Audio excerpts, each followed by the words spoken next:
promises that all of us will be healed and receive the greatest blessing of all, the kingdom of heaven, if we believe in him and follow his commandments. Swedenborg talks about the inner sense of the Bible, and this story has an inner sense. For as we mourn, if we are meek, those are blessings that bring us out of our combat. As Swedenborg wrote in Arcana Celestia, it's mortal combat.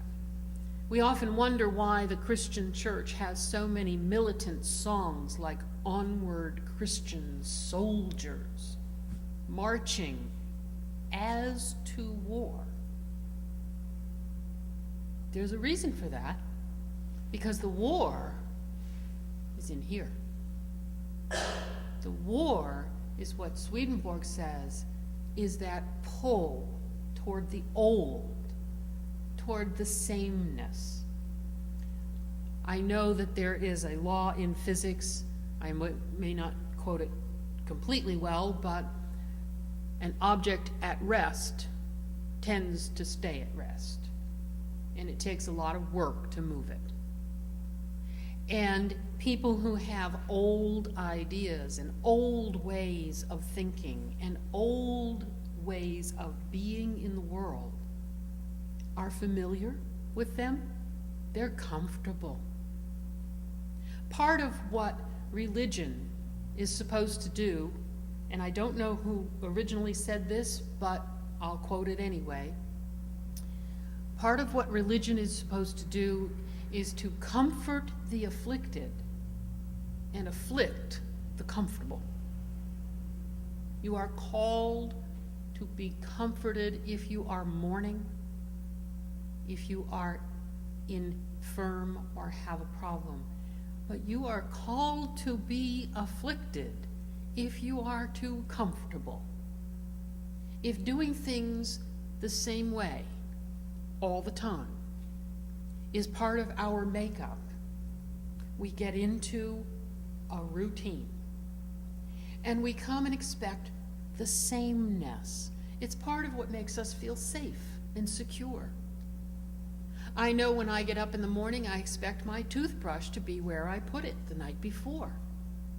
And if it isn't, I'm very confused. If I have a pantry full of food, I usually expect things to be placed in a certain way. And if it's not there, I get confused.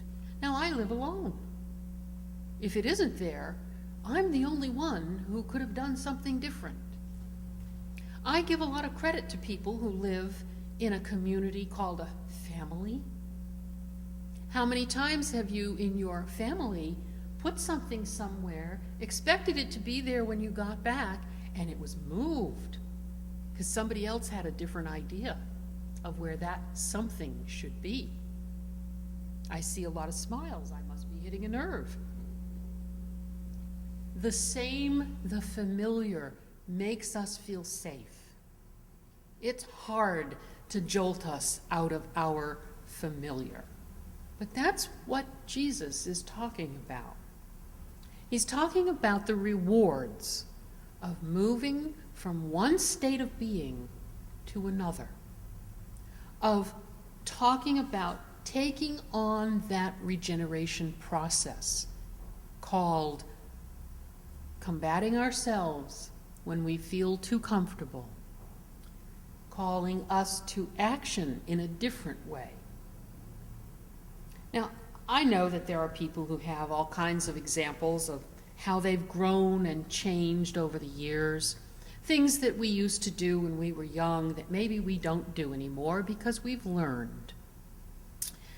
I did read an article recently about a person who, when they were young, used to think it was a great idea to take their father's car and drive about 100 miles an hour down route, whatever it was, because they were invincible.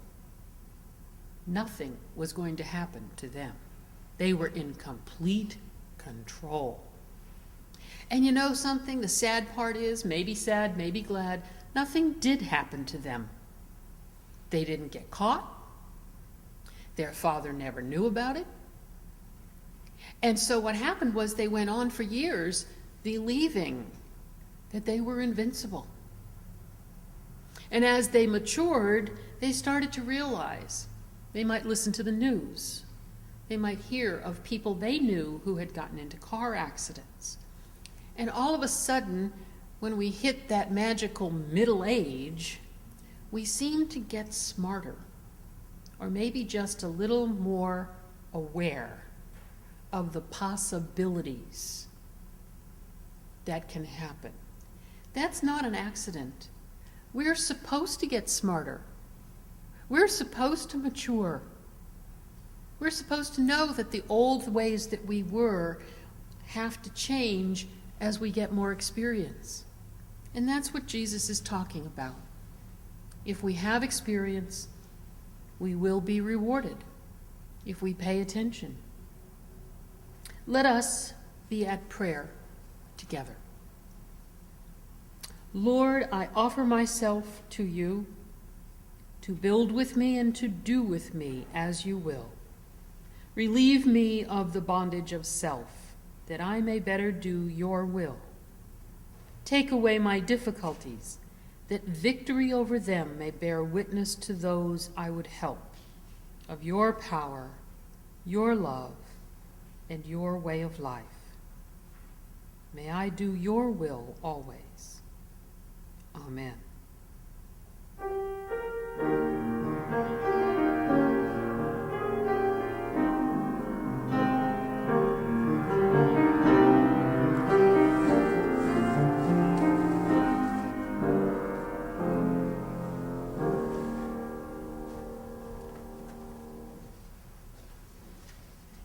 Lord, it is time for us to give our blessings back to you in the form of work through this church.